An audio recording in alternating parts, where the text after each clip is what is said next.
Gueule.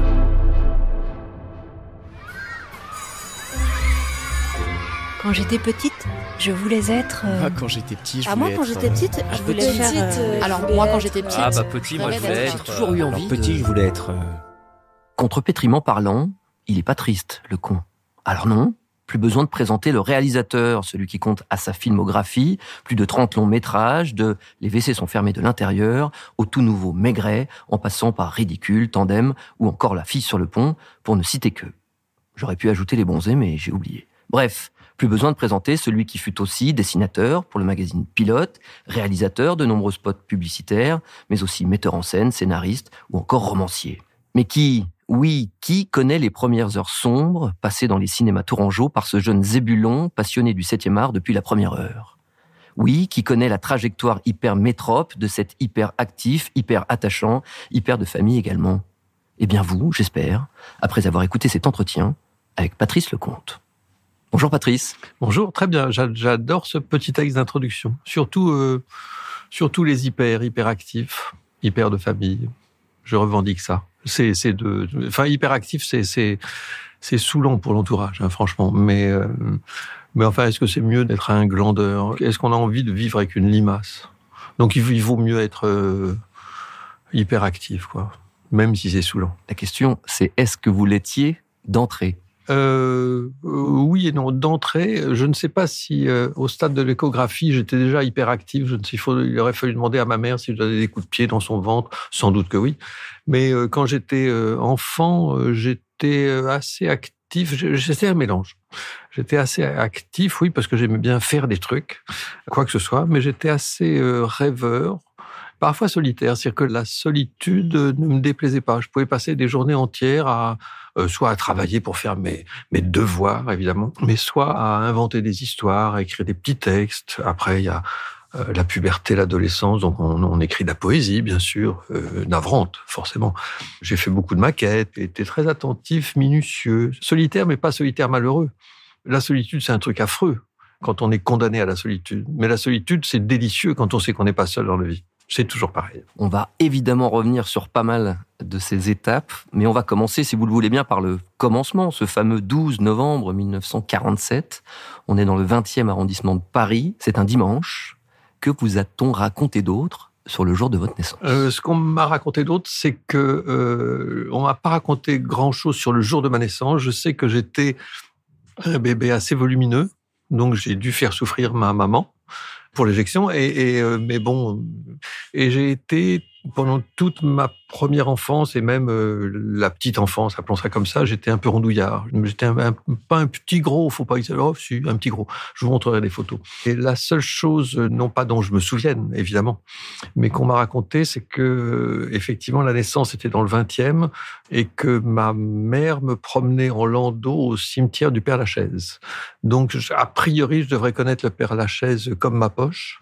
Mais en fait, non, parce que j'étais dans un landau, donc je ne voyais rien des tombes célèbres. Alors, votre identité complète, c'est Patrice Claude François Lecomte. Est-ce que vous savez la raison, la motivation du choix de ces prénoms par vos parents? Les prénoms, c'est très simple. Évidemment, Claude François n'existait pas à l'époque, mais mon père s'appelle Claude et mon frère aîné s'appelle François, donc c'est assez simple. Mais c'est vrai que quand je montre ma carte d'identité, les gens n'en reviennent pas. Ils disent, tu t'appelles Patrice Claude François? C'est quand même mieux de s'appeler comme ça que Patrice Mireille Mathieu, par exemple. Et pour Patrice, pas d'historique? Pour Patrice, pas d'historique. Je ne sais pas pourquoi mes parents m'ont appelé Patrice, sans doute parce qu'ils aimaient bien ce prénom. Je ne le déteste pas non plus. Je préfère, à tout prendre, m'appeler Patrice que Patrick. Parce que Patrick a un côté un peu sec, il y a un petit côté coup de fouet dans Patrick. Et il y a plus de douceur dans Patrice. Donc ça me ressemble. Je veux bien vous croire. On va maintenant planter un peu le décor, d'accord? Vous êtes né ce fameux 12 novembre 1947, en plein baby-boom, soit quelques mois ou semaines après David Bowie, Patrick Devers, Michel Sardou, Paul Auster, Johan Cruyff, Arnold Schwarzenegger, France Gall, ou encore ma maman, que j'aime et qui me manque tant. Une année 1947 marquée par la proclamation d'indépendance de l'Inde, par le plan Marshall aux États-Unis, par le mariage de la princesse Élisabeth et de Philippe, duc d'Édimbourg, en Angleterre, sans oublier en France l'élection de Vincent Auriol comme premier président de la 4e République. Côté sport, si Marcel Cerdan devient champion d'Europe des poids moyens, Jean Robic remporte lui la 34e édition du Tour de France, la première de l'après-guerre, et ce, après 7 ans d'interruption. À noter également que vous êtes né la veille de la remise du prix Nobel de littérature à André Gide et 2 mois après la création par Jean Vilar de la Semaine d'art en Avignon, prémisse du futur festival. Enfin, côté cinéma, vous êtes né entre les sorties à l'affiche de Quai des Orfèvres d'Henri-Georges Clouzot et de La Dame de Shanghai de l'inimitable Orson Welles. Quel événement retenez-vous de votre année de naissance ? Puisque vous venez de m'apprendre ce qui se passait cette année-là, eh bien, je retiens La Dame de Shanghai, évidemment. Forcément, je préfère retenir un film que retenir Vincent Auriol, parce que franchement, même avec le recul, ça m'est égal. Bon, alors, dans les événements que vous avez cités, il y a des tas de choses importantes ou amusantes ou croquignolettes, tout ça. Le fait que Robic gagne le Tour de France, ça me plaît, moi qui fais beaucoup de vélo. On disait, il paraît que les gens sur le bas-côté, quand ils voyaient passer le Tour de France, à cette époque-là, avec Robic, la phrase qui circulait partout, parce qu'il passait tellement vite qu'on ne le voyait pas, les gens disaient « Robic ou qu'il est ?» Donc j'aurais pu citer mais je préfère retenir La Dame de Shanghai, parce que Orson Welles était un metteur en scène prodigieux, et puis que dans La Dame de Shanghai, Rita Hayworth, la plus belle femme du monde. Votre papa, on va parler un peu de vos parents, si vous le voulez bien. Claude, pur normand, né à Caen en 1922, gynécologue accoucheur, qui se donnait pleinement à son métier, qui pouvait partir à toute heure sur un simple coup de fil, mettre un enfant au monde, comme vous le dites si bien dans votre biographie. Personnage complexe, à l'autorité naturelle, également passionné de lecture et de cinéma. Quel genre de papa était-il et en quoi lui ressemblez-vous ? Mon père n'était pas un papa poule, ce qui est venu beaucoup plus tard, les papas poules. Je trouve cette terminologie un peu sotte, vraiment. Il était assez rigoureux, pas sévère, non, mais droit, rigoureux.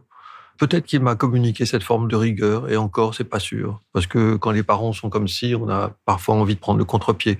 Dans l'équilibre parental, c'était vraiment lui qui était une espèce d'autorité inflexible, et ma mère qui était beaucoup plus coulante. Un peu comme si elle voulait modérer Enfin, c'est comme dans les lavabos, il y a un mitigeur, quoi. Voilà. Donc, c'était assez bien mitigé entre l'eau chaude et l'eau froide. Mais on a eu une enfance, je dis on, parce que frères et sœurs, mais où j'ai eu une enfance très protégée. Province, Tours, une maison, un jardin, c'était assez parfait, quoi. Et ça m'a pas déplu du tout. Peut-être que j'ai été trop protégé, mais on peut pas reprocher à des parents de protéger leurs enfants. Et mon père était... on le craignait pas, franchement, on le craignait pas, mais on sentait que sa vie était assez balèze, quoi. Ses emplois du temps, il pouvait dormir 2 heures une nuit parce qu'il se relevait 2 fois pour aller mettre des enfants au monde. Ils n'étaient pas encore à l'époque associés avec d'autres médecins pour avoir des tours de garde. Enfin, il se donnait beaucoup. Alors, je ne dis pas que c'était un hyperactif et qui m'aurait communiqué cette hyperactivité, mais en tout cas, c'était quelqu'un qui était totalement investi dans son travail. Ça me renvoie à... Il m'a jamais dit ça, lui, ce que je vais vous dire, mais ça me renvoie à quelque chose qu'on m'a raconté, que j'adore, qui est une petite phrase que j'adore, et qui concerne Jacques Brel. Ça n'a rien à voir, hein. Mais Jacques Brel, quand il était adolescent, il hésitait, il savait pas trop ce qu'il allait faire de lui plus tard. Enfin bon, et il s'en confie à son père. Et son père lui a coupé la parole et lui a mis la main sur l'épaule, et en le regardant dans les yeux, lui a dit tout simplement « Jacques, plus tard, fais ce que tu veux, mais fais-le bien ». Franchement, j'adore ça. On peut faire ce que l'on veut de sa vie à condition de le faire bien. Et je pense que mon père, je sais pas que je pense, je suis sûr que mon père était un bon médecin, estimé, reconnu, on lui faisait confiance et il était totalement là-dedans, dans son métier, quoi. C'était un métier extrêmement prenant et j'entends toujours ma mère parler de lui et c'était pas du tout avec pitié, pas du tout, mais il mangeait parfois comme un lance-pierre et tout ça et elle disait avec infiniment d'amour ou de tendresse, elle disait « Votre pauvre père qui n'a pas encore eu le temps de manger ». Votre maman, justement, Simone, avec 2 N, suite à une erreur à l'état civil, normande également, née en 1920 à Ouistreham. Elle va faire des études de médecine à Caen, c'est d'ailleurs là où elle va rencontrer votre papa. C'est une femme qui a l'art de raconter des histoires, une véritable conteuse, comme l'était d'ailleurs sa propre maman. Quel type, justement, de maman était-elle et en quoi aussi, qu'est-ce que vous avez peut-être hérité d'elle ? C'est vrai que ma mère, Simone avec 2 N, c'est trop drôle, elle aimait bien, elle avait le chic pour raconter les histoires. Mais ça, alors, pour le coup, elle le tenait de Jeanne, sa maman, qui était une grand-mère absolument parfaite. Déjà, elle s'appelait Jeanne, c'est merveilleux. Et Jeanne était mariée à mon grand-père, évidemment, par définition, qui s'appelait Célestin. C'est trop bien de s'appeler Célestin, mais à l'époque, c'était peut-être banal, mais enfin, avec le recul, Célestin et Jeanne, c'était un couple de grands-parents merveilleux. Et Jeanne et Simone étaient des très bonnes conteuses, quoi. Quand elles racontaient des anecdotes, des faits divers ou des choses, il y avait toujours cette manière du mot juste, de pas se perdre dans les détails, d'aller à l'essentiel, toutes ces choses vraiment formidables. Alors, est-ce que j'ai hérité de ça d'elle ? Oui, c'est possible, hein, bien sûr. Mais je pense que sa vie n'a pas été tout le temps marrante, parce que sa vie avec mon père, enfin, sa vie de couple n'a pas été tout le temps harmonieuse, oui, sans doute, mais je pense qu'elle en a bavé un peu. Mais dans cette famille, comme dans des tas de familles, hein, mais dans cette famille, quand il y avait des dysfonctionnements, des choses qui n'allaient pas, des problèmes, on cachait, on colmatait. Quand il y avait des brèches, on voulait pas que ça se sache. Et moi, j'ai appris bien plus tard, même quand mes parents étaient plus là, quoi, j'ai appris des trucs que j'aurais parfois préféré ne pas savoir, évidemment, puisqu'ils étaient plus là, c'est pas la peine. Je suis tombé de la lune, quoi, en me disant, quoi? Est-ce que c'est... Ah bon? Enfin, donc, on peut pas faire le flashback, on peut pas remonter le temps, on peut pas se revoir enfant avec une mère ou un père mais on cachait beaucoup dans cette famille. Et ça, alors, pour le coup, et je n'en suis pas spécialement fier, j'ai hérité un peu ça de eux, et je crois que c'est pas très bien de garder beaucoup de choses pour soi. Pour pas faire de vagues, pour pas risquer de blesser, pour pas risquer d'attrister aussi. Je garde plein de trucs, moi. C'est pas bien. C'est pas. J'essaye de me corriger, mais j'y arrive pas. Sauf si l'intention est là. C'est mon point de vue. Bref, peut-être ajouter quelques mots justement sur ce fameux Célestin, votre grand-père donc maternel, instituteur de campagne à Salnelles, dans le Calvados, qui a terminé directeur de l'école normale de Caen. Et qui vous a appris à lire et à écrire, et surtout un homme d'une humanité rare, et qui peut-être est l'un de vos premiers modèles dans la vie. Ses grands-parents, on n'est pas obligé d'oublier les grands-parents paternels, mais c'était un tout autre genre de grands-parents. Mais les grands-parents maternels, Célestin et Jeanne, c'était des gens, il aurait fallu les mettre sous une cloche, quoi. Il aurait fallu les protéger, il aurait fallu qu'ils meurent jamais. Ils étaient, c'est drôle parce que tous les souvenirs de grands-parents, c'est à eux que je les dois, quoi. Des phrases, des comportements, l'homme et la femme qu'ils étaient, très modestes. Instituteur, modeste, enfin, lui, mon grand-père, Célestin, il était formidable. Il n'y avait pas la télévision à cette époque-là, mais c'était un supporter football du stade Malherbe. De Caen. Stade Malherbe de Caen, voilà. Et il écoutait, alors parfois il allait sur sa mobilette, il allait voir les matchs, mais quand il pouvait pas ou quand il était ailleurs, il écoutait les matchs à la radio. Et donc il se mettait dans une pièce, il y avait le poste radio sur la table, il mettait le son assez fort, il écoutait et il vivait le match. Moi je le regardais, le foot m'intéressait pas plus que ça, mais lui m'intéressait comme homme, comme grand-père et comme homme, et je le voyais, il vivait seul dans une pièce devant le poste radio, comme s'il avait été sur les gradins du Stade de France. Mais c'était un truc de dingue. Et quand il y avait un but, mais il sautait de sa chaise, mais il accompagnait les joueurs, il les encourageait. C'était incroyable. On va évoquer maintenant votre fratrie. Vous êtes donc le deuxième d'une fratrie de 4, où figurent François, votre frère aîné, Antoine, votre frère cadet, et Véronique, la petite dernière. Alors, quel genre d'enfant étiez-vous? La réponse de l'aîné. C'était un bon vivant qui était toujours en train de rigoler. Pas extraverti, c'était pas le bout en train, mais il était en général pratiquement toujours de bonne humeur. Il peignait, il dessinait très bien, il écrivait, surtout les années de lycée.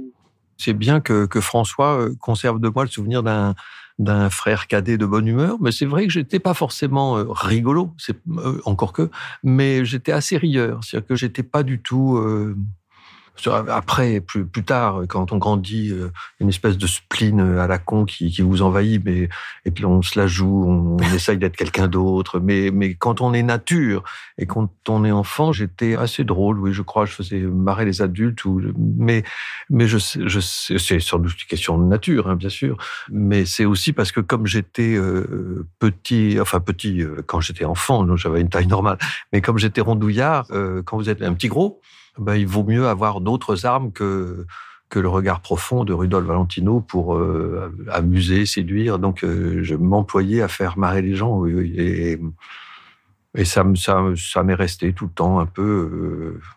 J'aime bien, même encore aujourd'hui, évidemment, c'est pas que j'aime bien raconter une histoire poilante et les gens se tordent de rire, c'est pas ça, mais j'aime bien essayer de trouver ce qu'il y a de marrant dans la vie. Si vous avez vécu vos premières heures à Paris, dans ce fameux 20e arrondissement, d'ailleurs dans un immeuble proche d'un lieu où vous tournerez plus tard Monsieur Hir, vous avez rapidement déménagé pour Tours, où votre papa va donc occuper son premier poste de gynécologue accoucheur. Tours que vous définissez comme le pays de la douceur de vivre. Vous habitez une vaste maison, confortable, feutrée, avec un jardin et des arbres fruitiers. C'est un joli décor dans lequel votre imaginaire va se construire, non ? Oui, il y a une part de l'imaginaire, l'imaginaire, d'une certaine manière, c'est pas gentil pour mes parents et cette maison dans laquelle ils nous protégeaient, mais l'imaginaire me permettait d'échapper à cette maison, à ce jardin, aux arbres fruitiers que vous décrivez rapidement, mais justement, ça me permettait de m'envoler ailleurs, quoi, parce que si j'étais resté confiné, le mot est devenu galvaudé, c'est marrant. Si j'étais resté confiné dans cette maison en me satisfaisant, en me suffisant de la maison et de ce cocon familial assez idéal, ça m'aurait pas suffi, quoi. Enfin, ça me suffisait, mais il fallait que je m'évade, quoi. Et m'évader, je pouvais m'évader de toutes les manières du monde possible, en dessinant, en écrivant, en inventant, en faisant. J'étais très proche de mon frère François, parce que c'est entre nous deux qu'il y a le moins de différence d'âge. On est nés, non pas coup sur coup, mais il y a 1 an et demi entre nous deux, donc on était assez proches. Après, le cadet et la cadette se sont plus espacés, mais avec mon frère, on jouait beaucoup aux petites voitures, il n'y avait pas les jeux électroniques, évidemment, et on faisait des trains électriques, on faisait ce qu'on appelait, on disait à notre mère, là, il faut plus entrer dans la chambre ni faire le ménage parce qu'on fait une grande installation. Donc, quand on faisait une grande installation, c'est qu'il y avait des garages, des voitures, alors, il fallait qu'on enjambe pour atteindre nos lits quand on se couchait le soir, ou alors le train électrique, ou toutes ces choses, enfin, qui sont des choses assez merveilleuses, hein, quand on fréquente des magasins qui vendent encore des jouets anciens et que je vois des jouets avec lesquels j'ai joué quand j'étais enfant, il y a un petit côté Madeleine de Proust qui est vraiment formidable, quoi, parce que c'était des jouets et des jeux épatants auxquels on avait droit à Noël quand on avait bien travaillé, donc pas souvent. Tiens, vous tombez bien. On aime bien offrir un petit cadeau dans Allons enfants. Alors, j'ai vu ça quand vous êtes arrivé, j'adore le papier. Et ce qu'il y a, c'est que pour l'ingénieur du son, ça va être une horreur parce que je vais ouvrir le comme ça, on verra que c'est vrai, que c'est pas un cadeau virtuel. Mais alors, un truc que vous savez peut-être, c'est que je suis allé assez souvent au Japon pour des festivals, des sorties de films, des trucs comme ça. Et les journalistes avec lesquels vous avez rendez-vous au Japon, ils viennent avec un cadeau. J'ai jamais vu ça en France, évidemment, sauf vous. Donc, vous avez un côté japonais. J'exagère un peu, pardon pour le son, mais comme ça, on sait qu'il y a vraiment un papier. J'adore, merci. En voyant, alors, sincèrement, j'arrête avec le bruit. Sachant, je le décris dans 2 secondes, sachant que vous avez enquêté sur mon compte, inspecteur Derrick, et qu'on a dû vous dire que j'aime bien les maquettes d'une manière générale. J'adore, c'est un vieux truc d'enfant, ça c'est sûr, mais j'adore la représentation d'une chose grande en petit, donc le principe de la maquette. Mais n'importe quoi, un personnage, une voiture, un train, n'importe quoi miniaturisé m'enchante. Quand j'ai vu la taille de la boîte, et sachant que vous aviez enquêté sur moi, je me suis dit ça doit être une bagnole. Mais je ne pouvais pas savoir laquelle. Et là, il s'agit d'une Volkswagen, la coccinelle, la Beetle, pas la New Beetle, la vraie coccinelle. Et en plus, alors là, je sais pas comment vous avez fait parce que j'ai eu une Volkswagen comme ça, de cette couleur-là. J'en ai eu 2 de suite. La première était cette couleur-là, c'est-à-dire un beige, passe-partout. La suivante, qui était le modèle d'après avec les feux arrière très ronds, était rouge. Et depuis ma Volkswagen rouge, je n'ai eu que des voitures rouges, mais pas de Ferrari. Ça me fait très plaisir, parce que vous voyez, là, ici, il y a quelques voitures que j'ai aimées quand j'étais petit. La Ronde P60, la Simca Chambord, la Dauphine. C'est des voitures que j'adore, mais je vais arranger. Il n'y a plus de place, semble-t-il, pour en garer une de plus, mais je vais me débrouiller pour pousser un peu tout ça et faire une place pour la Volkswagen. Ça me touche beaucoup, je suis vraiment heureux. Je la trouve très belle. Je ne vais pas faire plus de bruit, donc je ne vais pas ouvrir la boîte elle-même. Merci. Écoutez, avec grand plaisir. Merci, monsieur le japonais. Arigato. Arigato gozaimasu. Mais il faut gueuler en plus. Non, pas forcément. Alors, les Japonais, pour le coup, quelle leçon. Là, en ce moment, on n'a pas le droit de s'embrasser, on n'a pas le droit de se serrer la main, on n'a pas le droit de se prendre dans les bras, et donc on se fait cette espèce de truc nul qui consiste à se toucher le poing. On a l'impression qu'on dit bonjour à Marcel Cerdan et qu'on va se foutre sur la gueule en 2 secondes. Je trouve ça affreux, mais nul. Les Japonais ne se serrent jamais la main, se serrent, même bien avant le Covid, mais ils s'inclinent doucement, respectueusement, et je trouve ça, cette forme presque de déférence, quoi. C'est bonjour en s'inclinant, je trouve ça parfait. J'essaye d'introduire ça en France, mais ça marche pas. Les gens veulent absolument se cogner le poing. Quitte à se foutre les phalanges en l'air, je trouve ça nul. Moi, je fais jamais ça. Jamais ça. Donc, quand on se dira au revoir, on se dira au revoir à la japonaise. Avec grand plaisir. Ce petit cadeau, c'était peut-être aussi une occasion de vous replonger dans RIC, ce magasin situé à Tours, où vous aimiez aussi, je crois, passer un peu de temps. Oui. Alors, c'est un magasin de jouets. J'adore les magasins de jouets. Franchement, j'aurais pas fait des films. Je pense que j'aurais pu ouvrir un magasin de jouets. Et j'aurais été un très bon...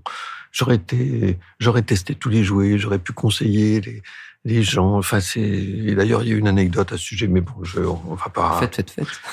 Non, c'est parce qu'un jour, je crois que c'est la première fois que je suis allé... Ma femme, notre fille aînée Marie et moi, on va au Club Méditerranée pour la première fois. Et au Club Méditerranée, les gens, ils aiment bien, puisque personne sait ce que fait, parce qu'on est en maillot de bain, donc on peut pas savoir si on est un PDG, directeur de la BNP, ou si on est ferronnier d'art. Les signes extérieurs sont moins évidents. Oui. Et ça, c'est très bien. Et autour de la table, il y avait, et puis la question arrive, j'avais pas fait encore des films, donc j'étais pas connu, puis même de façon, bref. Et donc on me demande ce que je fais. Et moi, ça me barbait de répondre, je suis réalisateur de films. Ah bon, qu'est-ce que vous avez fait comme film? J'ai fait Les Bronzés. Ah bon, il aurait fallu que je me réponde sur... Bref, et donc ça me barbait un peu. Et quand c'est venu à moi, dites-vous, qu'est-ce que vous faites? Et j'ai dit, je suis marchand de jouets. Et j'ai adoré, j'ai parlé, et il y a une dame qui était à la table et qui a dit, écoutez, vous parlez si bien des jouets, où est votre magasin? Parce que moi, je ne sais jamais quoi offrir à mes petits-neveux. Est-ce que je pourrais venir vous voir? Oui, bien sûr, c'est avenue du Général Leclerc, la pauvre. Et quand même, j'ai été honnête. Juste avant la fin du séjour, je suis allé trouver, je lui ai dit, écoutez, je ne suis pas marchand de jouets, je suis désolé, ne venez pas me voir. Avenue du Maréchal Leclerc, le magasin n'existe pas. J'ai expliqué pourquoi le mensonge et elle a compris. Patrice, qui dit enfance dit école. Vous allez donc passer l'intégralité de votre scolarité au lycée Descartes, de l'école élémentaire jusqu'au bac, établissement situé à quelques minutes de chez vous. Vous allez toujours vous débrouiller pour être pile poil au-dessus de la moyenne. Quel souvenir gardez-vous de votre scolarité en règle générale? Les souvenirs de scolarité sont liés aux profs, en fait. C'est pas lié aux matières, c'est lié aux profs. Vous savez, quand on dit j'aime pas la physique-chimie, c'est parce qu'on n'a pas eu un prof qui nous intéresse à la physique-chimie. Moi, les maths m'ont gavé jusqu'à ce qu'un prof de maths, plus malin, plus lumineux que les autres, m'a communiqué le goût des chiffres, enfin que j'ai un peu perdu maintenant, mais d'un seul coup, je suis pas devenu un cadre en maths, mais je suis devenu assez intéressé par les maths, alors qu'avant, c'est un peu un somme. Mais j'ai toujours préféré les cours de français. En langue, j'étais pas très bon. En fait, j'étais pas un très bon élève. J'ai toujours été un élève moyen et qui s'est ingénié à ne pas faire de vagues. Je me débrouillais. C'est pas commode, ça c'est une science. Mais je me débrouillais pour avoir 9 de moyenne au premier trimestre, 10 au deuxième et 11 au troisième. Et donc d'être en progrès constant. Et je pense que j'avais droit à plus de félicitations qu'un type qui aurait eu 18, puis 16, puis 15. Alors que ce type-là était forcément plus fort que moi. Mais moi, j'étais en progrès constant. Et puis l'année suivante, pouf, je redescendais à 8, 9 premier trimestre. Et j'ai fait toute ma scolarité comme ça, sans vraiment me fouler.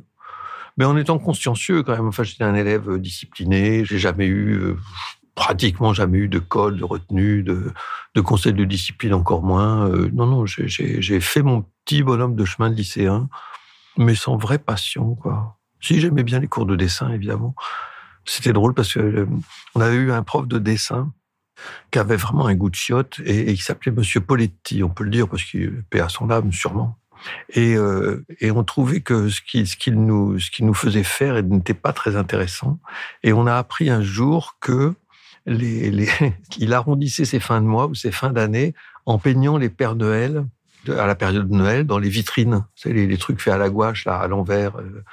Donc, il peignait des Pères Noël, et quand on voyait les Pères Noël, les sapins et les décors enneigés qu'il peignait, on ne pouvait accorder aucun crédit à son goût et à son enseignement. Vous l'évoquez, l'enfance est aussi parfois le lieu des moqueries, des petites vacheries. Vous étiez effectivement surnommé par certains de vos camarades de classe Babar, un surnom qui vous allait comme un gant, dites-vous. Plus sérieusement, en quoi cela vous a peut-être abîmé un peu? Est-ce parce que l'enfance a aussi parfois ces petites blessures? Est-ce que ce sont des failles L'enfant, alors c'est carrément ma famille qui m'appelait Babar. Mais ma mère m'appelait Babar et mes grands-parents m'appelaient Babar. J'étais Babar.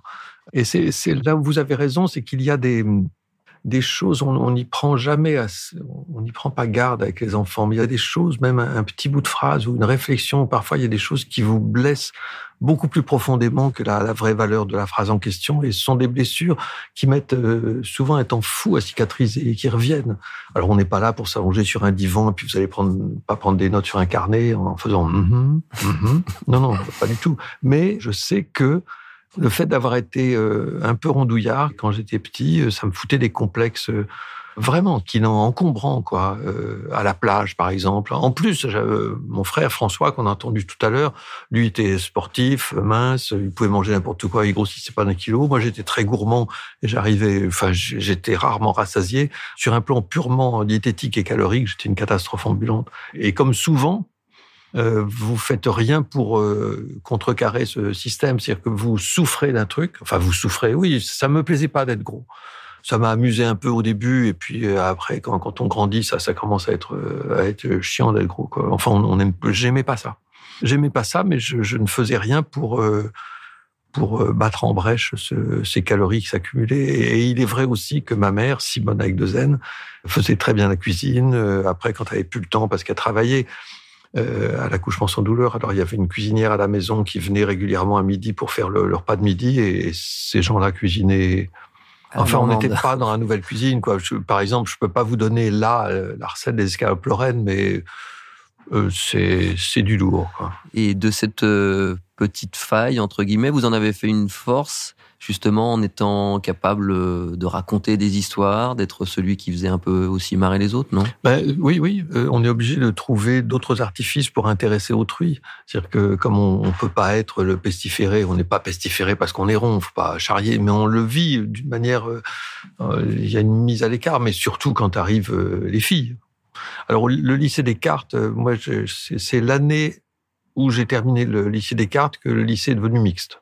Pas de bol, donc j'ai passé toute ma scolarité dans le même lycée, dont je connais le moindre centimètre carré, ça c'est sûr, et on n'était qu'entre garçons.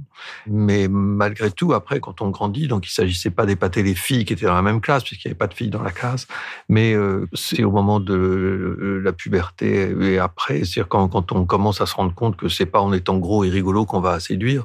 Donc il faut trouver autre chose, quoi. Parce que ceux qui font marrer les filles gloussent, ça volontiers, mais c'est pas vous qui emballez, quoi. On a l'impression qu'on les chauffe pour un autre. Pardon pour l'expression, hein, mais c'est un peu ça. Et donc j'ai pas suivi un régime, je suis pas allé voir un diététicien, je me suis simplement dit j'en ai marre d'être gros, donc j'arrête.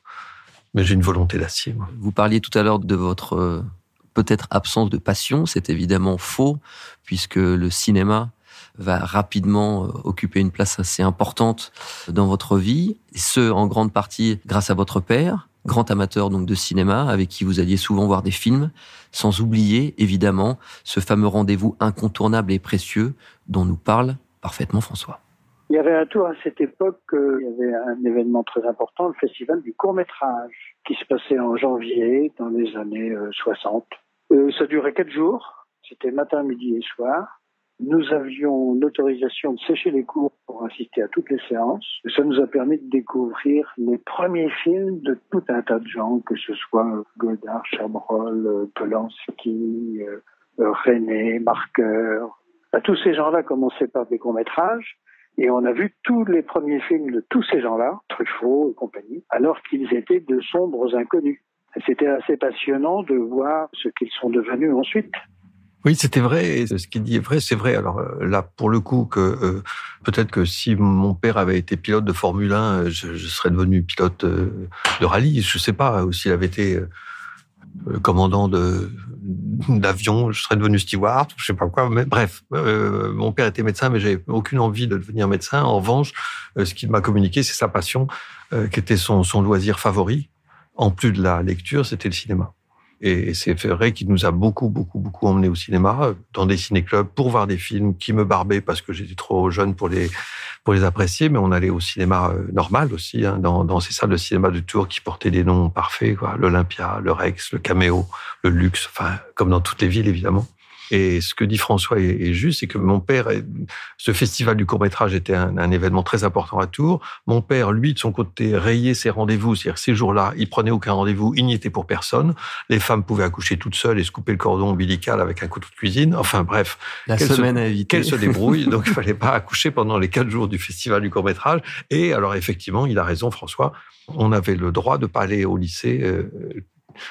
Ça, alors, la semaine sainte. Oui, mais vous voyez, quand un père plutôt rigoureux, à cheval sur le truc, à l'affût d'un carnet scolaire plutôt réconfortant ou rassurant, et nous engueulant sévèrement verbalement, on n'a jamais été battu, fessé, ni giflé, mais nous engueulant quand il disait vous allez devenir quoi, vous allez faire quoi plus tard, vous allez être pompiste. Je me souviendrai toujours de ça. Quand on travaille pas bien au lycée, on devient pompiste, par exemple. Malgré tout, c'était un homme qui pouvait nous faire un mot d'excuse pour qu'on n'aille pas au lycée pendant 4 jours. Ça, c'est quand même inouï, quoi. Et puis, il y a les fameuses caméras de papa, une 8 mm, puis une 16 mm, que vous lui empruntiez assez régulièrement, justement, avec François, et grâce auxquelles vont naître, comme vous dites, pas mal de trucs et de bidules, dont nous parle encore une fois votre frère. Notre premier film, c'était en 8 mm, ça s'appelait Les Voisins, et c'était très inspiré des courts-métrages de Polanski de l'époque. On tournait, on faisait le montage, et puis après, en 16 mm, il y avait tout le travail du son. On a fait aussi beaucoup de dessins animés. On a fait des films d'animation avec de la pâte à modeler. On a fait plein de trucs comme ça. Il y a beaucoup de films qui étaient merdiques et ratés, mais on cherchait. On essayait de trouver une voie, de trouver un style, de trouver un machin. Les premiers films qui avaient quelque chose, où quelque chose se passait, où il y avait une atmosphère, une poésie, sont les premiers films que Patrice a fait tout seul. Oui, c'est vrai. À ce moment-là, on faisait nos petits films. Lui, moi, François et moi, on les écrivait ensemble, on les tournait ensemble. Lui, après, il a bifurqué, il a fait ses études de médecine, il est devenu médecin. Moi, j'ai bifurqué, je suis monté à Paris, comme on dit en province. Et j'ai fait une école de cinéma où j'ai rien appris, mais bref, et moi, je suis devenu cinéaste. Donc, effectivement, il nous l'a jamais dit, mais je pense que notre père était, comblé, je sais pas, mais il était sans doute heureux d'avoir vu ses 2 fils aînés épouser ses 2 passions, la médecine et le cinéma. C'était pas mal. Ces petits courts-métrages ou ces premières expériences cinématographiques, vous les avez conservées? Vous avez encore? Alors, c'était, comme le dit très justement François, c'était pas des merdes, mais c'était merdique, quand même. Parce que c'était très balbutiant, parce qu'on essayait de faire de notre mieux, mais on peut pas revoir ces trucs-là, quoi. Et coup de bol, de déménagement en déménagement, les copies qui étaient des copies uniques, tout a été perdu, et je trouve ça plutôt bien. Parce que c'est sans blague, parce que c'est pas que j'ai honte d'avoir fait ça, parce que ça a été formateur, sûrement, hein, bien sûr, d'une certaine manière, mais franchement, c'est des trucs qu'il vaut mieux ne pas montrer, qui étaient parfois prétentieux, ou carrément poétiques, ou qui se voulaient être drôles et qui ne l'étaient pas, qui étaient un peu mollasses. Je me souviens d'un court-métrage qui faisait 25 minutes, et je pense qu'en 12 minutes, ça aurait été mieux. Enfin bon, des choses comme ça, quoi. Mais oui, François disait que la pellicule était tellement chère que vous n'arriviez pas à couper. C'est-à-dire que la pellicule était chère, on faisait ça en dépensant nos étrennes, ou des choses comme ça, ou les sous qu'on avait quand il y avait l'argent de poche, les anniversaires, ces choses-là. Donc on achetait la pellicule, et Et oui, à l'époque, c'était la pellicule. Et effectivement, on essayait d'être le plus économe possible dans la fabrication du film. On faisait pas 4 prises par plan, bien sûr. On faisait 1 prise, c'est tout. Puis à l'arrivée, on disait la pellicule, c'était tellement cher qu'il était hors de question de couper une fin de plan. Donc c'est des films interminables, limite expérimentaux d'ailleurs. Pas que, mais c'était... Et alors, quand je vous disais, heureusement, toutes les copies ont été perdues, enfin, je ne sais, elles doivent être quelque part, parce que ça ne disparaît pas dans le triangle des Bermudes, mais malgré tout, ça a été perdu. Je ne sais pas du tout où c'est, et je pense que c'est aussi bien, parce que vous voyez, c'est un peu comme quand vous feuilletez des albums photos et vous voyez à des âges que vous aimeriez pas revivre. Vous avez envie de détruire ces photos, même si vous n'êtes pas Greta Garbo, vous avez envie de détruire les photos. Et les petits films balbutiants, c'est pas mal qu'ils soient perdus. Alors vous l'avez évoqué, cette fameuse montée à Paris, quand vous inscrivez au cours Littré, pour préparer justement le concours de l'IDEC. C'est là que vous rencontrez Luc Béraud, encore votre ami aujourd'hui. On s'est retrouvés dans un cours privé qui s'appelait le cours Littré. Et c'était assez drôle, c'était boulevard de Strasbourg. Et c'était au premier étage. Et en dessous de l'endroit où il y avait la classe, il y avait un club de culturistes. Et que donc, pendant tous les cours, on entendait des gens qui soufflaient, qui levaient de la fonte, etc., etc. C'était assez copiace. Voilà, et on a sympathisé. Patrice et moi, on est devenus inséparables. Tant et si bien qu'il a fini par épouser ma sœur. Et on allait à la Cinémathèque énormément. Et à l'époque, on payait un droit d'entrée au musée du cinéma et il y avait un supplément de 1 centime pour assister à la projection. Et donc, on épluchait les programmes. Et d'ailleurs, je crois que Patrice avait vu beaucoup plus de films que moi quand on s'est rencontrés. C'est vrai que Luc était mon meilleur ami et il est devenu mon meilleur beau-frère. J'aurais bien voulu l'épouser, mais c'était pas tendance à l'époque. Et j'ai appris, miracle, que Luc avait une sœur, et j'ai épousé sa sœur. Et alors là, on est limite Jurassic Park, hein, dans ce que en avril prochain, nous fêterons nos 50 ans de mariage. Bien sûr, nous eûmes des orages, mais le tout, c'est d'en sortir. Tout ce qui ne nous tue pas nous rend plus forts, c'est ça. C'est un lieu commun, pardon, mais c'est vrai. Pour revenir sur cette période, justement, ces heures de découverte de Paris où vous revenez à 18 ans, c'est des moments précieux aussi dans la construction du jeune cinéaste. Oui, on se gavait de films, mais on voyait un nombre de films inouïs, quoi. On passait notre vie au cinéma, on était à ce cours Littré, et puis on était au cinéma tout le temps, mais parce que il y avait une telle offre entre la Cinémathèque, bien sûr la Cinémathèque, mais les Champs-Élysées, Montparnasse, il y avait des cinémas partout, quoi. Et il y a aucune ville au monde, enfin me semble-t-il, j'ai pas fait le tour du monde, mais j'ai voyagé pas mal. Il y a aucune ville au monde dans laquelle il y a autant de façades de cinéma et de films qui se projettent. Paris, c'est un truc inouï, quoi, vraiment inouï. On a vu des tas de conneries, on a vu des tas de chefs-d'œuvre, on a vu des tas de films. Et puis, en 1967, vous passez donc ce fameux concours de l'IDEC, l'Institut des hautes études cinématographiques. 800 candidats au départ, 6 élus, et vous terminez 5e. Oui, alors sincèrement, ça m'aurait pas déplu d'arriver dernier. Parce que quand vous êtes 6 sur 600, sur 800, c'est coquet. Mais avant-dernier, 5e, j'aurais bien aimé être reçu 6e. Je peux vous parler de l'IDEC. J'ai été reçu à l'IDEC. Alors, c'est très marrant parce que l'IDEC, j'en rêvais. Quand j'allais au Festival du court-métrage à Tours, qu'on voyait les films de Robert Enrico, par exemple, qui a vu le Grand Prix du festival cette année-là, je savais que Robert Enrico avait fait l'IDEC. Enfin, de toute façon, pour moi, faire l'IDEC, c'était comme arriver au paradis, quoi. Le jour où j'ai eu les résultats, où j'ai appris donc que j'étais reçu 5e sur 6 places, je suis rentré à Tours. En voiture, je crois. En voiture, mais j'ai chanté à tue-tête tellement j'étais heureux. Et quand je suis arrivé à Tours, à la maison familiale, mes parents étaient très fiers et ils m'ont serré dans les bras. Ils ont dit « T'es content ?» Et j'ai dit « Oui, je suis assez content. » Et je ne pouvais plus dire un mot tellement j'avais chanté. Je m'étais cassé la voix. Mais après, j'ai beaucoup déchanté. J'ai été heureux ce jour-là, le jour des résultats. Et après, je me suis fait chier comme un rat dans cet institut. Parce que c'était pas possible, quoi. Après, c'est devenu la Fémis. La Fémis, c'est un truc formidable.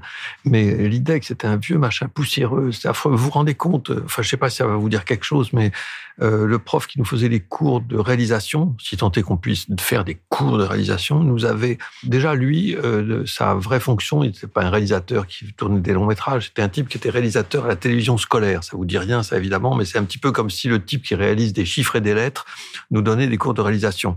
C'est pas contre lui que je dis ça, mais des chiffres et des lettres, c'est quand même moins bien mis en scène que Citizen Kane, franchement. Il n'a pas la place pour faire autre chose. Bref, donc le prof qui nous faisait était réalisateur à la télévision scolaire et nous expliquait que dans Monsieur Verdoux, je m'en souviendrai toute ma vie, de Monsieur Verdoux de Chaplin, il y avait une erreur de grammaire cinématographique parce que la scène où il est sur un lac en train de ramer avec une de ses futures victimes, Chaplin passe d'un plan très très large à un plan très serré, qui, quand on voit le film, fait une espèce de choc incroyable, et que Chaplin aurait dû passer par une grosseur intermédiaire. Quand j'ai entendu ça, je me suis dit, bon, voilà, écoute mon gars, tu racontes ce que tu veux, je m'en fous. On est évidemment aussi en pleine nouvelle vague, ce qui est aussi une manière de dépoussiérer peut-être tout ça. Vous cherchez d'ailleurs à vous incruster sur certains tournages, avec plus ou moins de réussite, comme nous le raconte encore une fois Luc Béraud, votre acolyte de l'époque. Patrice connaissait un régisseur et il avait eu l'adresse du tournage de Week-end de Godard. Et on s'était débrouillé pour aller sur le tournage. C'était une scène qui se passait dans une cour de ferme et il y avait un grand travelling qui traversait la cour. Toujours est-il que l'évolution du plan a fait qu'on s'est retrouvés, Patrice et moi, planqués derrière un camion et qu'on voyait rien. Et qu'à un moment donné, Godard voit 4 pieds sous le camion. Et il engueule son assistant qui n'était autre que Claude Miller, qui est venu après. Enfin, on avait fait beaucoup de films ensemble. Et Claude nous a engueulés. Ça y est, vous voyez ce que c'est que le cinéma. Maintenant, foutez le camp. Je ne sais pas. En tout cas, j'ai vu le film plusieurs fois et je n'ai pas reconnu mes pieds. Mais on a traversé donc honteux, enjambant le travelling et tout ça pour foutre le camp sous le regard ironique de Jean-Luc Godard et Claude Miller. Voilà. C'est très marrant parce que maintenant qu'il le raconte, je m'en souviens comme si c'était hier, mais c'est une anecdote que j'avais complètement zappée, occultée, appelez ça comme vous voudrez, je ne m'en souviens. Mais bien sûr, ce qu'il raconte est l'exacte vérité. Et je me souviens qu'on s'est fait engueuler par Claude Miller, dont on savait pas encore que c'était Claude Miller, et que Godard, dont on savait que c'était Godard, nous a regardé avec un œil noir terrible. Parallèlement au cinéma, vous allez vivre à partir de 1970 une expérience déterminante au magazine Pilote, qui est là où vous allez vous éclater avec votre deuxième passion, le dessin. Oui, c'est-à-dire que je lisais beaucoup Pilote, j'aimais beaucoup cet hebdomadaire, il y avait des talents incroyables à Pilote, et j'étais devenu assez copain avec Gottlieb. Enfin, on se voyait tout le temps parce que je lui avais écrit « J'adore votre travail », il m'a dit « Prenons un café ensemble », oui, volontiers. Enfin, c'était facile, quoi. Je sais pas si c'est plus dur maintenant, mais enfin, en tout cas, à ce moment-là, c'était facile. J'avais dit « Je suis étudiant de cinéma », lui, je savais qu'il était passionné par le cinéma, enfin, ça se sentait dans ses bandes dessinées, donc on est devenu assez copains. Et puis un jour, je lui ai montré les dessins que je faisais, il m'a dit « C'est intéressant, est-ce que tu veux bien, t'acceptes que je les montre à Goscinny ?» Comment ça, bien sûr, évidemment. Et la secrétaire de Goscinny m'a appelé 2 jours plus tard en disant « Monsieur Goscinny aimerait vous voir parce que il aime beaucoup vos dessins. » Bon, j'ai eu rendez-vous et Goscinny était dans son bureau à Neuilly, chez Dargaud. Il avait mon carton à dessin ouvert sur son bureau, puis il feuilletait les dessins que je faisais. Il m'a dit « J'aime bien ça, est-ce que vous voulez travailler au journal ?» Oui, bien sûr. Donc ça aussi, ça s'est passé un peu comme dans un rêve, parce que quand je pense à ce que les jeunes gens aujourd'hui, 40 000 fois plus talentueux que je ne l'étais à l'époque, quand je pense au mal qu'ils ont à se faire publier, à se faire éditer, et moi, dont c'était pas le métier, et dont je ne voulais pas que ce soit le métier non plus, moi, d'y arriver aussi facilement, c'est pas juste. Et puis de cette expérience va naître en 1975 votre premier long métrage, Les WC sont fermés de l'intérieur, adaptation justement de la BD de Gottlieb. Finalement, c'est assez sympa aussi de se dire que le mariage de vos 2 passions vont déboucher sur ce premier. Oui, c'était sympa parce qu'avec Gottlieb, je savais que j'avais fait une école de cinéma, que mon rêve c'était de faire des films, etc. Et un jour, je lui ai dit, mais pourquoi on n'écrirait pas un film tous les 2 ? Et puis ce serait mon premier film si on arrive à le monter. Et ça s'est fait comme ça, en toute insouciance, vraiment avec l'insouciance. L'insouciance qui m'a permis de tomber de très haut parce que le tournage s'est pas bien passé du tout. Mais c'était en grande partie de ma faute, mais enfin bref, peu importe. Ne rouvrons pas les vieilles plaies. Et puis on a fait le film. Le film a été un bide. J'en ai bavé des ronds de chapeau après parce que j'arrivais pas à faire le second, évidemment. Je me suis même dit, tiens, dans le fond, je vais ouvrir un magasin de jouets, ce sera plus calme. Ah, il y a vraiment un doute à ce point-là? Ah oui. Oui, parce que quand vous avez un rêve si fort, si étincelant que le cinéma, je vais faire du cinéma, je vais faire des films. Ce rêve-là, vous l'atteignez tout doucement. Pas parce que vous avez fait des petits films en 16 mm, mais enfin encore, ça en fait partie. Et puis vous montez à Paris, puis vous faites une école de cinéma, puis etc. Les choses semblent s'enchaîner comme si toutes les planètes s'alignaient comme vous aviez en tête, quoi. Et puis le premier film se passe pas bien, c'est compliqué, les rapports avec Jean Rochefort sont affreux. Enfin bon, oublions tout ça, mais j'y arrive pas. Mais oublions tout ça.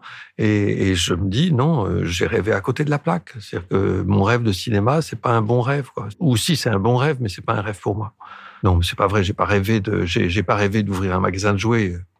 Mais je me suis dit je vais pas faire des films. C'est pas un truc pour moi. Mais j'ai eu raison de m'accrocher un peu dans une période un peu sombre, enfin pas très rigolote à vivre, quoi. J'ai eu raison parce que c'est d'une certaine manière la preuve, pas universelle, hein, bien sûr, mais c'est la preuve que aucun rêve n'est impossible. Et ça, je continue à y croire vraiment. C'est-à-dire que si vous dites demain je vais aller sur la Lune, ça c'est un rêve impossible parce que enfin c'est possible techniquement, mais vous, moi, on va pas aller dans une fusée pour aller sur la Lune demain. Ok, donc il faut rester. Mais les rêves, ils sont pas interdits, quoi. C'est-à-dire que j'enfonce une porte ouverte, pardon, mais si on part perdant, on n'a aucune chance d'arriver gagnant.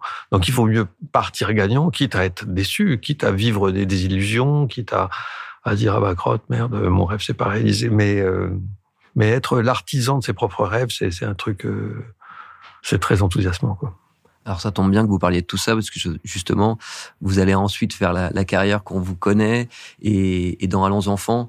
C'est pas tant les films et la carrière du Patrice Lecomte, réalisateur affirmé, qui nous intéresse, puisque c'est l'enfance, mais aussi la transmission. Ce que je trouve super dans tout ce que vous dites, c'est que c'est plein de super messages pour des jeunes réalisateurs en puissance. Il faut s'accrocher, il faut avoir un peu de culot, il faut ne pas renoncer. Et j'oublie peut-être aussi Non, vous oubliez rien. Tout ça est vrai, évidemment, mais il y a aussi un truc que j'essaye, chaque fois que je rencontre des jeunes gens qui me disent qu'ils veulent faire du cinéma, des conseils, machin, etc. Et moi, je veux bien transmettre, être un passeur, comme on dit chez Télérama. Et je leur dis à tous, posez-vous la question, pourquoi vous voulez faire du cinéma?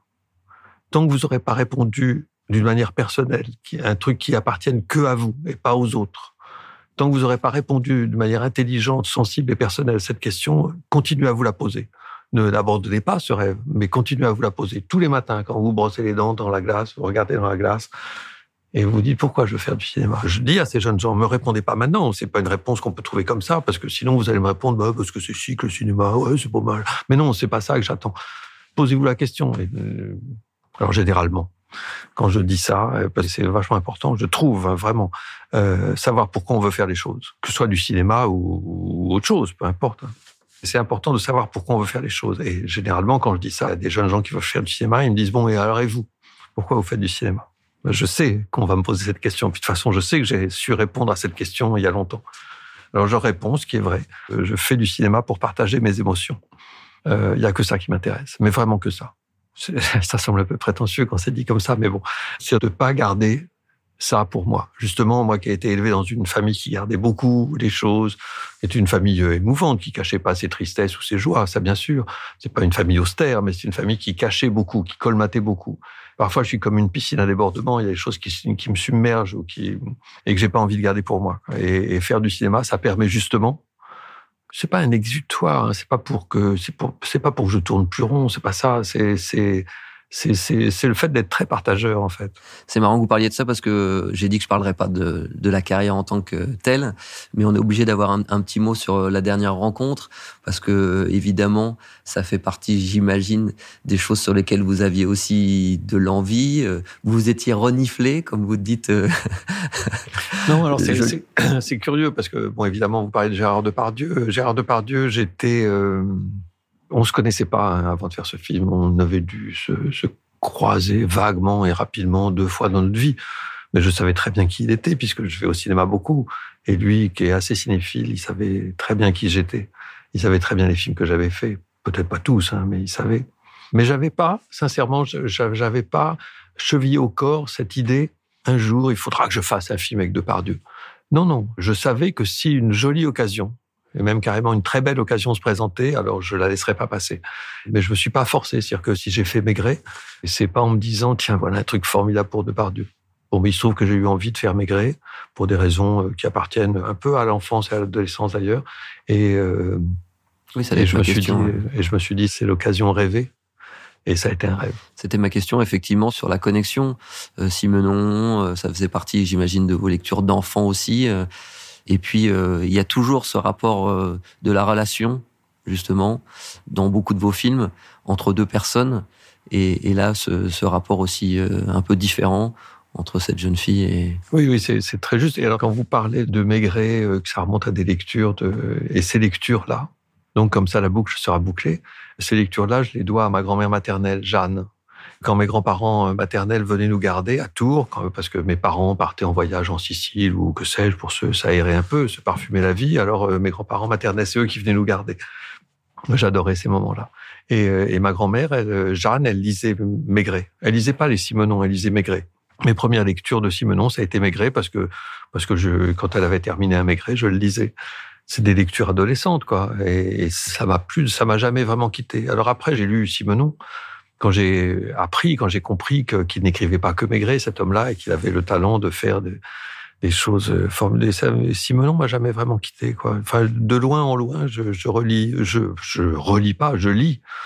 Parce que j'aurais jamais tout lu de Simenon, mais je lis Simenon assez régulièrement. Donc ce Maigret-là, il y a un petit côté flashback, quoi. Vous êtes aussi le papa de 2 enfants, 2 filles, Marie et Alice, nées en 1975 et 1985. Alors comment gère-t-on une carrière combinée de réalisateur et de papa? Apparemment plutôt pas mal, à en croire l'aîné. La petite fille que j'étais, et même la femme que je suis aujourd'hui, a toujours vu son père et eu son père quand elle en avait besoin. C'est-à-dire que son père n'a jamais été un courant d'air. Malgré parfois des tournages à l'étranger ou en province, enfin voilà, eh bien, il compensait son absence physique par des coups de fil, des lettres, il était quand même toujours hyper présent. J'ai été stagiaire script, d'abord, et stagiaire script sur ces tournages. Le premier stage que j'ai fait, c'était sur la tournée des Grands-Ducs. J'étais stagiaire script. Après, il y a eu Ridicule, enfin, il y en a eu quelques-uns. Et ensuite, j'ai été script. Ce que ça nous a apporté d'excessivement précieux et que aucune autre script n'a pu avoir avec lui, c'est que, par définition, on avait cette complicité innée. C'est-à-dire que j'arrive à décoder, en fait, juste avec cette complicité innée qu'on a, quoi. Cette transmission qu'on arrive à se faire, cette télépathie ou que sais-je. Donc ça, c'est quand même quelque chose d'assez rare. Cette relation script-réal, on l'a tout de suite, quoi. Mais depuis un peu plus d'1 an, je suis enfin passée à la réalisation. Enfin! Je vais pas du tout me comparer à lui parce que là, franchement, la barre est beaucoup trop haute. Mais je suis pas complexée pour autant et je pense à sa façon de travailler, même si j'ai encore beaucoup de choses à apprendre. Mais ouais, il m'aide et il est là tout le temps, quoi. Il veille sur moi tout le temps. Donc en tant que père, mais maintenant aussi en tant que réalisateur. Donc c'est complet. Je suis ravie, moi. Carton plein.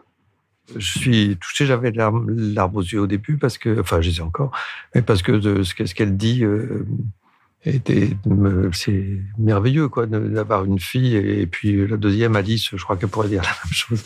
Mais c'est merveilleux d'avoir une fille qui dit mon père a toujours été là quand il fallait.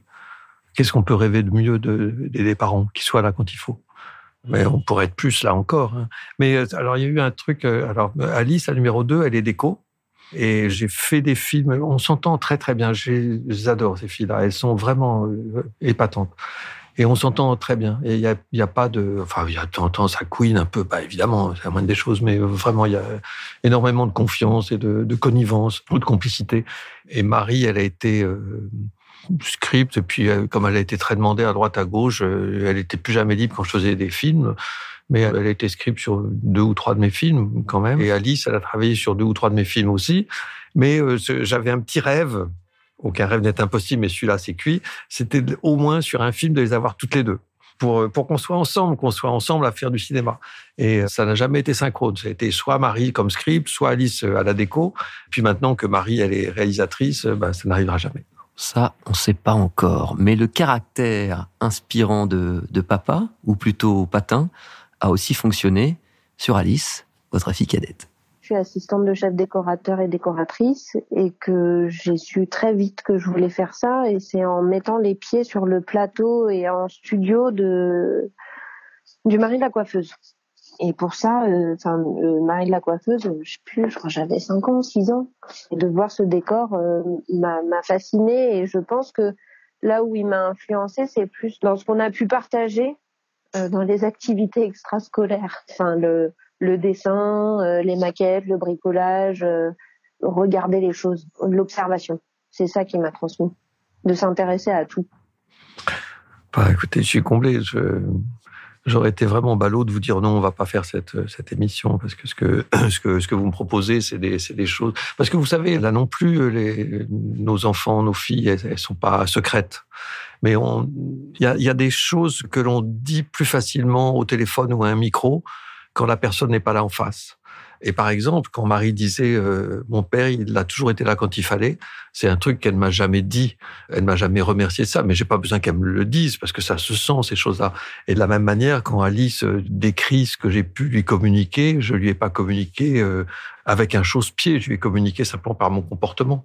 D'une certaine manière, que les chats ne font pas des chiens, je sais bien, mais que notre fille aînée soit script puis réalisatrice et que Alice, la deuxième, soit déco, donc qu'elle fasse le même métier, enfin qu'elle soit dans la même profession que moi, je me dis que c'est peut-être tout simplement parce qu'elles ont vu que leur père faisait ce métier et que ce métier le rendait heureux, quoi. C'est-à-dire que moi, je peux pas me plaindre de faire du cinéma. Franchement, si je fais le test du rétroviseur qu'ai-je fait de ma vie, je suis pas navré de ce que j'ai fait de ma vie, parce que je fais le métier dont j'ai toujours rêvé et ce métier me rend heureux. On n'est pas nombreux sur Terre à pouvoir dire ça. C'est un privilège incroyable, mais il faut juste en avoir conscience. Mais si j'ai pu communiquer ça involontairement ou secrètement à nos filles, c'est parfait. Je regrette pas d'avoir fait cette émission. Et apparemment, le caractère merveilleusement contagieux du Lecomte 19 ne s'arrête pas là. Ma mère, elle n'a jamais appelé mon grand-père Patrice ou papa. Elle l'a toujours appelé Patin. Et moi, comme c'est mon grand-père et que je suis sa petite fille, c'est mon petit Patin. On a une relation très très fusionnelle parce que je le vois assez souvent, vu qu'on n'habite pas loin, même s'il a souvent des rendez-vous, etc. Souvent, quand j'étais petite, il m'emmenait au théâtre. Donc, c'est un peu lui qui m'a fait découvrir le spectacle vivant. En fait, c'est un peu lui qui m'aide à m'ouvrir au monde. C'est très bateau comme phrase, mais c'est très vrai pourtant. J'ai fait mes premiers pas sur les Bronzés 3. Donc, c'est vraiment sur ces plateaux à lui que j'ai grandi, que j'ai évolué, que je me suis construite. Vraiment, il nous nourrit tous avec sa passion parce qu'il est vraiment extrêmement passionné. Je veux dire, si à son âge, il est toujours pas à la retraite, c'est qu'il aime ça, quoi. Il a besoin du cinéma pour vivre et je pense qu'il nous transmet ça. Et c'est vrai que, ça l'aide tellement à être heureux que on a un peu, enfin, moi, personnellement, j'ai un peu l'impression que c'est ça qui fait qu'on peut être heureux dans la famille, c'est le cinéma. C'est de pouvoir vivre toutes ces expériences un peu dingues. Bon, alors c'est surprise sur surprise sur surprise. Mais là, vous allez être obligé de vous arrêter là parce que Lucie, qui vient de parler, qui vient d'avoir 18 ans, n'a pas encore d'enfant. Donc, vous n'allez pas faire vagir un bébé qui va parler de son arrière-grand-père. Et on l'a échappé belle. Je sais pas trop quoi ajouter. Il faut juste que je me précipite sur mon téléphone pour les appeler, toutes ces filles-là. Oui, c'est que des filles, vous avez remarqué. Mais j'ai eu des garçons aussi. Mais je les ai remis à l'eau parce que j'aime pas ça. En prétextant qu'ils faisaient pas la taille, je sais pas quoi. Non, j'ai pas d'enfants cachés. Non, mais j'ose imaginer que c'est effectivement quelque chose d'assez précieux de pouvoir partager ces émotions. Vous parliez tout à l'heure de la motivation pour laquelle vous avez fait le cinéma. Quand tout ça transpire en plus dans sa propre famille. Oui, c'est parfait parce que je suis pas un humain idéal, loin de là, qui n'a pas ses zones d'ombre, qui n'a pas ses défauts, qui n'a pas ses...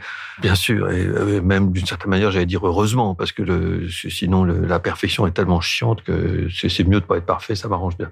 C'est vrai que quand je vous disais, moi je fais des films pour partager mes émotions, mais si cette espèce de partage d'émotions, de cette transmission d'émotions, ça rejaillit joliment sur nos filles ou petites filles. C'est parfait, mais encore une fois, c'est pas des...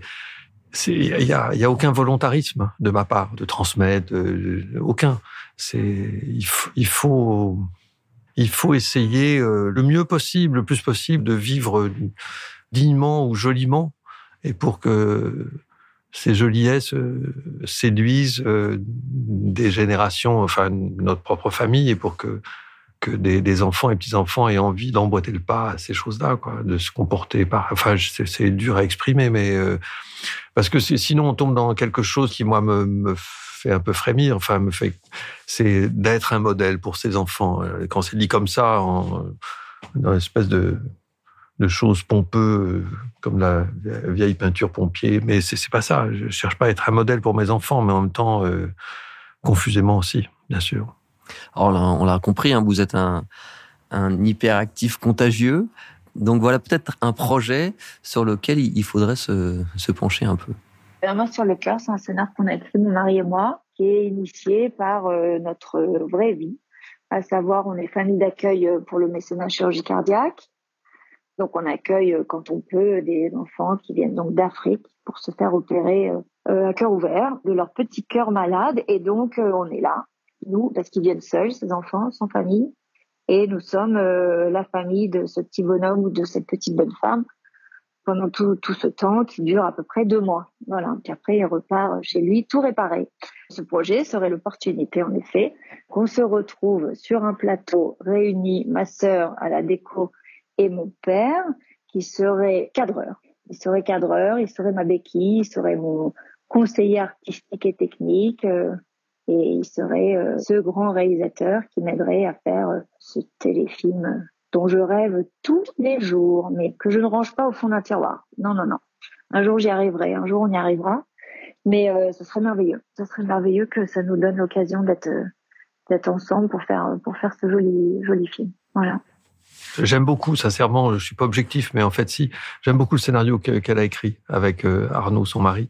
Ils ont écrit un scénario absolument parfait, parce qu'il y a toute émotion qu'il faut, il y a toute la drôlerie, la cocasserie qu'il faut, c'est juste le mélange comme j'adore. Et j'aurais même aimé avoir le talent d'écrire ça, mais j'ai pas vécu ce qu'ils ont vécu eux, donc je n'ai pas été nourri des mêmes expériences humaines que eux. Et ce que me raconte Marie là, ce qu'elle nous raconte, m'enchante, parce que comme ça traîne un peu la réalisation de ce projet, j'avais peur qu'elle ait mis son mouchoir par-dessus. Et en fait, elle est en train de nous dire que c'est pas au fond d'un tiroir, et ça me plaît beaucoup. Parce que je lui ai dit, si tu arrives à monter ton film, ne le fais pas pour le cinéma, fais-le plutôt pour la télévision, pas pour faire un téléfilm, mais c'est pas ça, mais pour faire une télévision. Puis en plus, en un passage, tu vas faire beaucoup plus que moi avec 3 semaines de Maigret. Donc, vas-y, n'hésite pas. Et je lui ai dit, si tu arrives à monter le film, si ça arrive à exister, moi, sur mes films, je suis cadreur de mes films, je serai cadreur sur ton film. Mais je serai pas cadreur pour prendre le pouvoir, je serai pas cadreur pour te dire, attends, pousse-toi, je vais te montrer comment faut faire. Du tout, jamais. Et même si elle me dit, on va faire un plan comme ci, même si je dis, ah bon, t'es sûr? Enfin, je dirais peut-être dans l'oreille, il y a peut-être un truc un tout petit peu mieux. Bon, je pourrais pas m'en empêcher, je sais bien. Mais je serai à son service. Ce sera elle, la patronne. Et si jamais, comme elle l'évoque, c'est pour ça que vous dites ça tout à l'heure, si jamais, comme elle l'évoque, ce film se fait, que je suis cadreur, assis derrière la caméra, écoutez ce qu'elle me demande de faire, qu'elle dirige le film, les comédiens, et que Alice soit assistante déco, après, je peux pas mourir tranquille, j'ai pas envie le plus tard possible, mais après, je peux dormir mieux, quoi. De toute façon, je suis pas prêt de m'en aller, parce que Gérard Depardieu, sur le tournage de Maigret, il me voyait vivre, il voyait mon énergie, malgré mon âge, puisque j'ai plus tout à fait 25 ans, et il me disait, toi, je suis pas inquiet, tu vas vivre jusqu'à 100 ans et en bonne santé. Donc c'est pas mal, parce que comme ça, je pourrais faire encore 2-3 films. 2-3 films, et puis peut-être un autre projet encore, très cher Petit Patin. C'est pas sur son plateau que j'ai fait mes premiers pas en tant que rôle, parce que là, j'ai fait une série pour TF1, mais il m'a énormément aidé à travailler ce premier rôle qui était super important pour moi. Et surtout, il était extrêmement critique dans le bon sens, à me dire, Lucie, ça, tu vois, tu devrais le faire comme ci, comme ça, mais pas genre, c'est nul. Il est extrêmement constructif, extrêmement bienveillant. Et c'est vrai que pour avoir vu comment il dirige ses acteurs et la relation qu'il a avec ses acteurs, j'adorerais travailler avec lui, parce que je pense que ça aurait aussi une autre relation, ça ferait une autre relation entre lui et moi. Ce serait plus réalisateur, actrice que grand-père, petite fille. En plus, je suis la seule petite fille. Mais franchement, j'adorerais et ce serait un honneur. Mais j'ai pas envie que ça arrive parce que je suis sa petite fille. Si ça doit arriver, ce serait parce que je le mérite. J'ai pas envie de me dire, ok, je travaille avec lui parce que je suis aussi une Lecomte. Donc, le projet, c'est quoi? C'est d'essayer de trouver quelque chose qui nous réunisse tous les quatre. Non, mais c'est trop charmant. Je l'adore. Elle est extra. Elle a oublié d'être sotte, cette petite grande fille, 18 ans déjà. Mais elle est maligne, elle est intelligente, elle est drôle aussi. Enfin, elle est vraiment assez épatante. Et moi, je suis pas trop inquiet pour elle. Ce qu'elle raconte est extra, quoi. Parce que c'est tellement lucide de dire j'aimerais que ça se fasse, mais pas parce que je suis sa petite fille, mais parce que il me choisira comme actrice. Et je l'ai vu là dans la série, cette série pour TF1. Évidemment, je l'ai vu, qui s'appelle Sam. C'est dans une école et puis à chaque fois c'est l'histoire d'une ou d'un des élèves. Et elle était elle était vachement bien. Elle m'a scié vraiment parce qu'elle était vraie, elle était juste. J'avais donné 2-3 conseils, mais de rien du tout. Elle dit que je l'ai conseillé, mais oui, enfin, je lui ai donné 2-3 trucs à éviter, quoi, des petites bêtises, de rien du tout. Mais elle m'a laissé comme 2 ronds de flanc, vraiment. Elle était vraie, elle était directe, c'était elle, et puis c'était pas elle. Enfin, ça m'a bluffé, moi.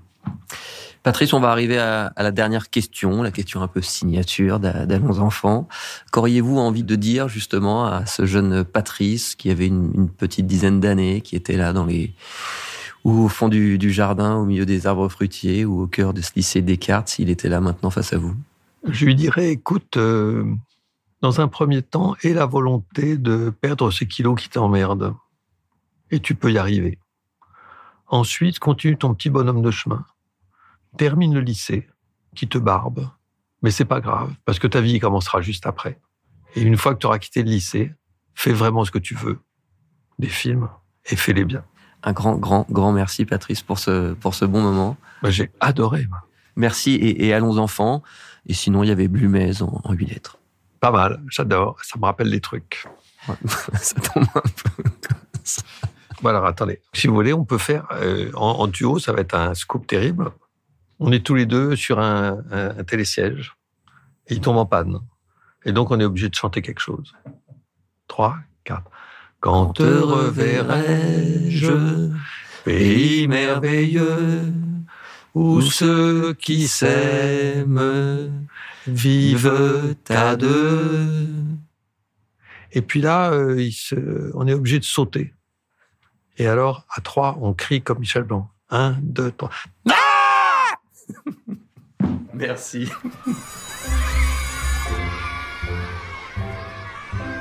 Allons enfants est un podcast Engel présenté par Romain Ballan. Abonnez-vous pour découvrir nos prochains épisodes. Production et réalisation, Raphaël Fruchard. Ingénieur du son, Thomas Gabriel. Coordination de production, Alix Pénichon.